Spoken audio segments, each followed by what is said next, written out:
up, Raza? We are back with Cascaritas with the 3, and we have a super special guest today, Josh Cuddly Bear Copeland.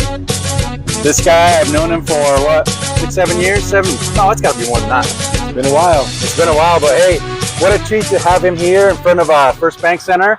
He's got a fight coming up on Saturday night in the BKFC event, and we're going to get to know him a little bit. We're going to ask him some questions.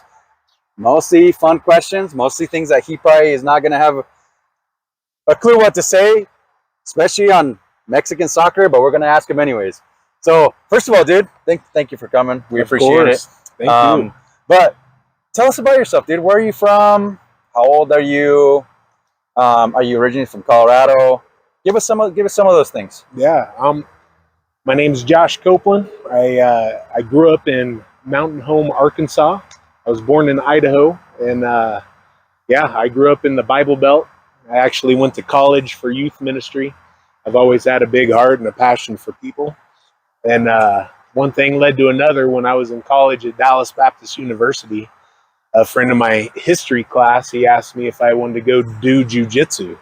And this is back in 2005, and I had no clue what jiu-jitsu was. So he told me it was kind of like wrestling, but instead of pinning the guy, you submit him through different chokes and arm bars and joint submission stuff. And I went and checked it out and really liked it. And at first I started doing it just to help keep the weight off, because I'm a big guy. I was 340 pounds at my heaviest. Really? So I love to eat. But so started doing jiu-jitsu. One thing led to another. Met my buddy Justin Wren. He made it on the show The Ultimate Fighter, season 10, and did really well there. And one thing led to another. He convinced me to come start training and fighting, and I remember when we first met you and Justin, and I remember Justin was talking about, going on The Ultimate Fighter, and I think you were like, well, yeah, I'm just here training with him, I'm a big guy, so I was like, that's cool. And then next thing I know, I'm going to your fight over at UNC. Yeah. And then next thing I know, after that, you're in the UFC. Yes, sir. So how was that moment when UFC first called you up? How did you feel? What kind of emotions went through? Describe that moment. Well, for me, it was huge, because the way they set it up was they matched me up. I was number 1 heavyweight out of Colorado. I want to say I was 8-0. And then they matched me up against a guy, number 1 guy out of Utah. He was 7-0, and we actually fought here.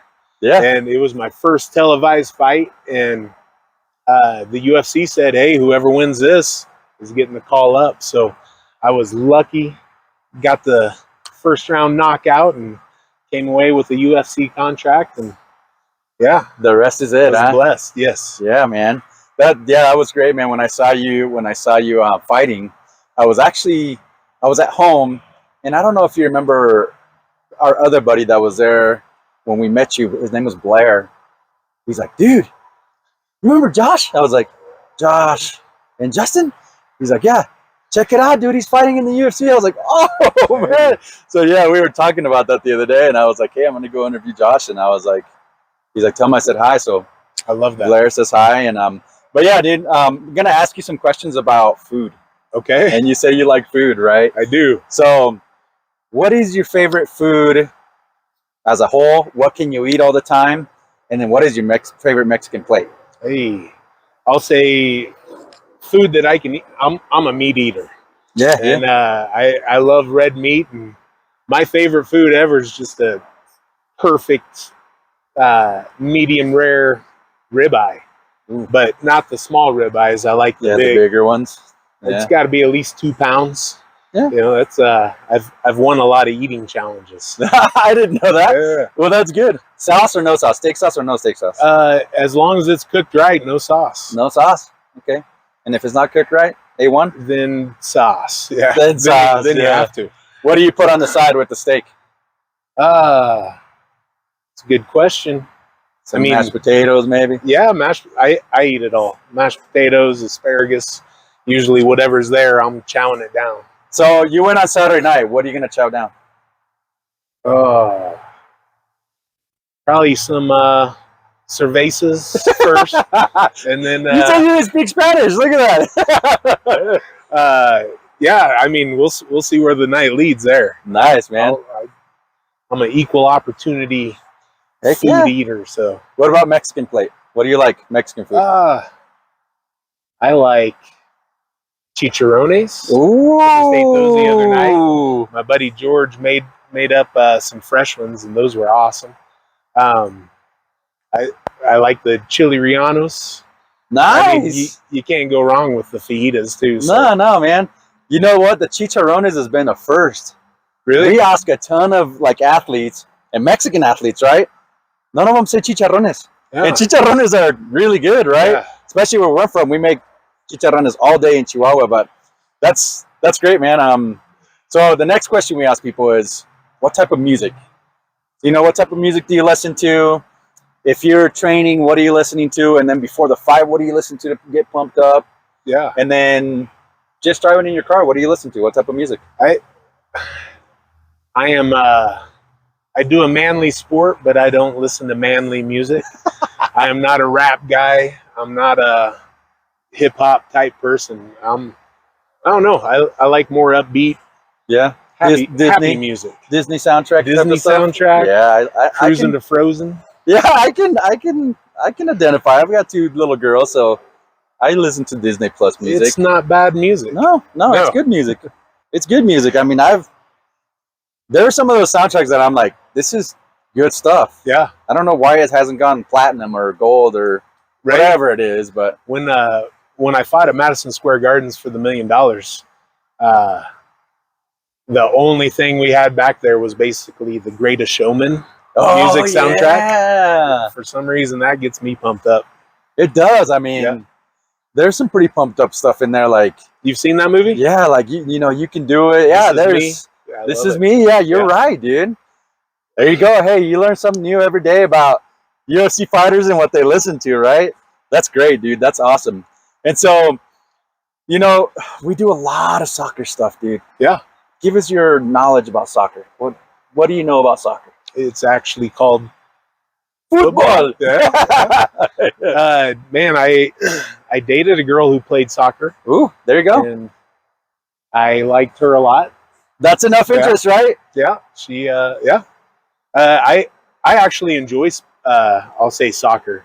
And to me, it's, especially being an athlete, I might not know or watch every single game that goes on, but I appreciate the sport and what those guys can do with the ball. It's incredible. With their feet, right? Things that I can't even do with my hands. Yeah. You know? Yeah. So do you know what Cascaritas means? I don't. So Cascaritas can't necessarily be translated into English. It's more of a friendly atmosphere where you and I get to kick the ball around and we get to, you know, hang out with each other and we get to talk about stuff while kicking the ball. Yeah. And so we say Cascaritas because we have Cascaritas with MMA fighters, Cascaritas with boxers, yes, Cascaritas with, you know, soccer players. So I forgot my soccer ball. I was going to throw a little Cascarita out here with you. Yeah. But obviously these guys didn't think to bring a ball. But anyways, we'll move on to the next, right? So I got one in the car. Do you? No. Maybe we're gonna. I was gonna say you might have some gloves. I'm not gonna do that with you. I do have that. Yeah, we're not doing that because we don't need gloves. Yeah, we don't need gloves, you know. But yeah, you know, another question that we talked to folks about is there's a lot of people in your life that come in and out. But who are some of those folks that have motivated you to be where you're at? Push you to be where you're at, and you know, actually got you into the sport. We know Justin's one of them. Yeah. But who are some of the other folks that have motivated you to get to where you're at now? I'll say my head coach right now, Rick Sierra. Okay. Ricardo is his real name. Okay. And he's an amazing person. He was actually my first boxing coach when I first moved here back in the day, and he's a guy that I actually sought out for this fight, just because the guy's been in a ton of street fights. I can probably count on one hand how many street fights I've been in. Like he just believes in me through and through. And there's something about when someone else believes in you that pushes me the extra mile. And it helps me fight for something more than myself. So, I mean, I'd say Rick's my number one for sure. Rick's your number one. How about your number two? Man, any youth pastors out there that still stand out to you, or pastors? Yeah, I got my boy Tim Beal. Let me think. I know my son. Yeah, I got a little 9-year-old boy that's he motivates you. I never knew how much I'd love being a dad until I was one. Yeah, it's like just being able to come from nothing, growing up. Parents lived in a trailer. Freaking, we didn't have much of anything, and just being able to build a name for me and my family, like I'm very proud of that. So that's awesome, man. I can appreciate living in a trailer. I think I did that for my first, 18, 20 years of my life. Yeah. And so it teaches you lessons, man. And it's nothing against that, right? But it teaches you how to navigate through life humbly. Yes. First of all. And, but yeah, man, that's pretty great. I wouldn't change it for anything. Yeah. That's, I'm big on living a life that's not about myself. Yeah. Giving back as much as I can and pushing people towards their goals. And I wouldn't change my humble beginnings ever. That's right. Teaches you a lot. So next we talk about travel. Okay. What has been the coolest place that you've been to? The coolest place. I'll say the coolest place I fought at was in Russia. Oh, that's right. Yeah. I remember that. I fought in Moscow, and then I fought in Ekaterinburg. And it's funny how the news portrays Russia as such a bad place, but then you go over there and you meet people, and guess what? They're just people yeah. who want to be loved. They want to fit in. They want to be a part of something. And some of the nicest, friendliest people I'd ever met, giving just anything for me. Really? Like I was just blown away with their hospitality. A couple places I've been in Mexico. Yeah. Went to Cancun this year for the first time. Yeah. Which was awesome. Went to Cabo last year. Nice. And that was, yeah. But all those trips are with some of my buddies who put me up in some nice places. Nice, so man. We had some fun. That's good. Heck yeah. So growing up, who was one of the athletes you looked up to quite a bit? Most looked up to? It could be any sport. But I'll ask you this. If you had an MMA guy when you were growing up, and then any other sport that you looked up to.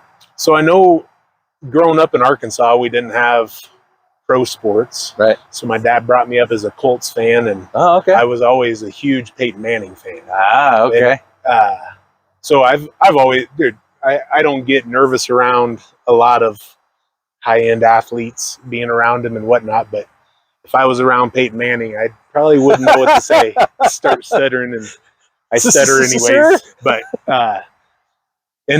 with the MMA thing, it's funny because I never really watched it. Yeah. And growing up, I mean, even in college, I didn't know what jiu-jitsu was. Yeah. But that was back in 2005 too.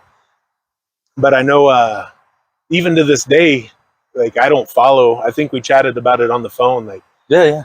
I've never paid for a UFC fight. I will, like, unless it's a teammate or one of my favorite fighters, then I'll tune in. Besides that, I just go enjoy my life, enjoy my son, my friends. So that's great, dude. That's awesome. Well, last but not least, man, what kind of message do you have out there for young kids that, are trying to make it big in the MMA world, or any kid that's trying to make it out there, to make their goals realized? What do you have for them? Man, the coolest thing about my story is that I am not God's gift to MMA. There are so many guys that are bigger, taller, stronger, faster, more athletic than I am. And I remember when I first started doing this, there was a guy, his name was Todd Duffy. And Todd fought in the UFC, and he's a stud. He's a guy that when he would come in from Miami, he would do 2 weeks here and 2 weeks in Miami. And when he would come here to Grudge, everyone, Shane Carwin, Brendan Schaub, all these big, huge names back in the day, the second the round was over, everyone would be like, hey, Shane, I'm with you. Oh, Johnny, I'm with you. Oh, they'd automatically pick. And then here I am stuck going with Todd again. and it was all because Todd was better than everybody, technically. He was a freaking stud. And I know in my own life, like just an example, one time I didn't know he was in town. I drove to Boulder for wrestling practice. Got out of my car. I opened the door and I saw Todd was there, and I didn't say a word. I literally shut the door. I started crying. I got in my car and I drove home just because I knew there was nothing I could do to stop him from hurting me. And it, as a man, that is such a demoralizing feeling. Yeah. And for me, the only reason I am where I am today is because I didn't quit. Yeah. And if my favorite thing about my story is that I encourage people, you'll never know where you can go and what you can do if you stop now. And for me, I'm truly a testament that over time I learned how to be a shorter fighter. The average height of a UFC heavyweight is 6'4". I'm 6 foot. Yeah. You know, like I got short arms. They're cute and adorable. But over time you start learning what works for you and what doesn't work for you. So don't quit. Never give up. Heck yeah, man. That's awesome. Well, there you have it. The Cuddly Bear. El oso cariñoso. Hey, can you do one thing for us in Spanish? Let's do it. So repeat after me. Saludos Saludos a toda a toda la raza la raza de de Cascaritas. Cascaritas. Thanks, Ressa. Hey, we'll see you soon. Don't forget, Saturday night, right here, First Bank Center. Come watch this guy fight. Get your tickets. We will have the link in the comments. Have a good one.